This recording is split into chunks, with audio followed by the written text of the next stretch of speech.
Hello बच्चों, let's see this question. The question says that if six persons sit in a row, what is the probability that A and B are sitting on adjacent seats? Okay, so let me discuss the key concept here. Then we will proceed further for solving of this problem. तो देखिए, यहाँ पे मैं बात कर रहा हूँ की कॉन्सेप्ट की, तो अगर प्रोबेबिलिटी लिखूँ तो क्या होता है? Probability is being equal to favourable number of outcomes divided by total number of outcomes. Okay, तो ये हमारे पास क्या आता है? प्रोबेबिलिटी। अब चलिए यहाँ पे हम क्वेश्चन की बात करते हैं। तो सबसे पहले मैं total number of outcomes find करने की कोशिश करूँगा। देखिए, total number of outcomes, total number of outcomes, यहाँ पे देखिए हमारे पास कितने पर्सन्स हैं? इन्होंने बोला है 6 पर्सन्स हैं, ठीक है।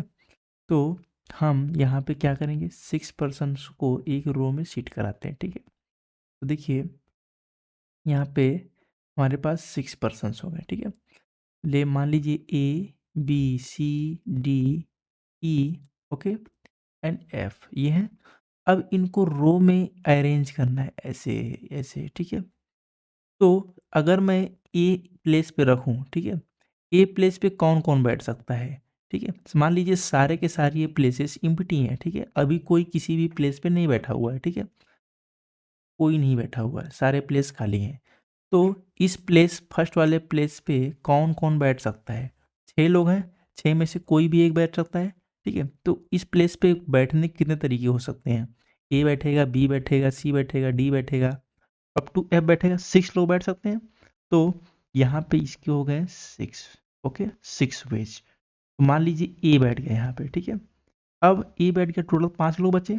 इस प्लेस पे 5 तरीके से लोग बैठ सकते हैं, ठीक है। मान लीजिए बी बैठ गया यहाँ पे, अब कितने बचे? 4 लोग। इस प्लेस पे कितने बैठ सकते हैं? 4, मतलब 4 तरीके से बैठ सकते हैं, ठीक है।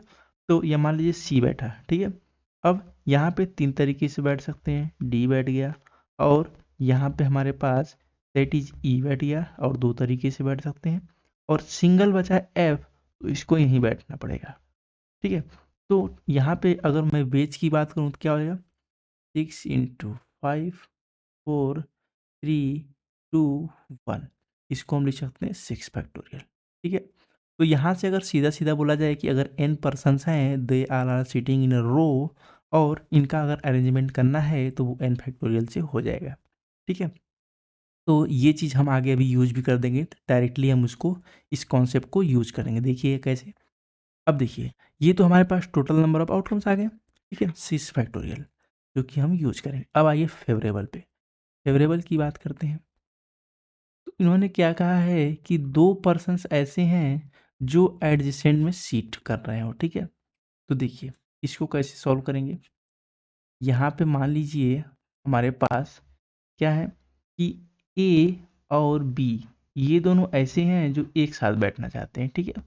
और बाकी सारे लोग क्या हैं? यहाँ पे सी डी ई और एफ, ठीक है। तो अब बताइए टोटल कितने हो गए? ये और ये टोटल हमारे पास कितने हो गए? 1 2 3 4 5।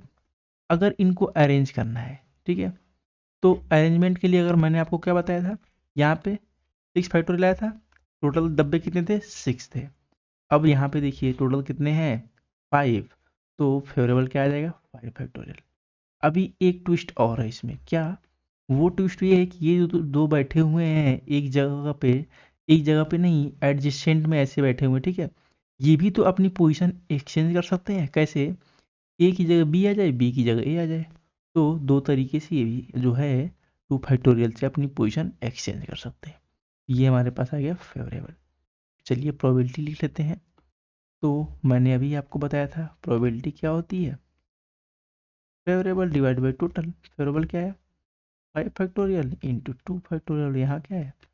6 फैक्टोरियल। इसको लिखिए 5 फैक्टोरियल इंटू 2, और इसको लिखिए 6 इंटू 5 फैक्टोरियल। ये और ये कैंसिल हुआ, और ये 3 टाइम्स गया, तो हमें यहाँ से हमें मिला 1/3। Okay, so what we can conclude from here that The probability that A and B are sitting on adjacent seats is 1 by 3. So 1 by 3 is the final answer for this problem. I hope you understood very well. Best of luck.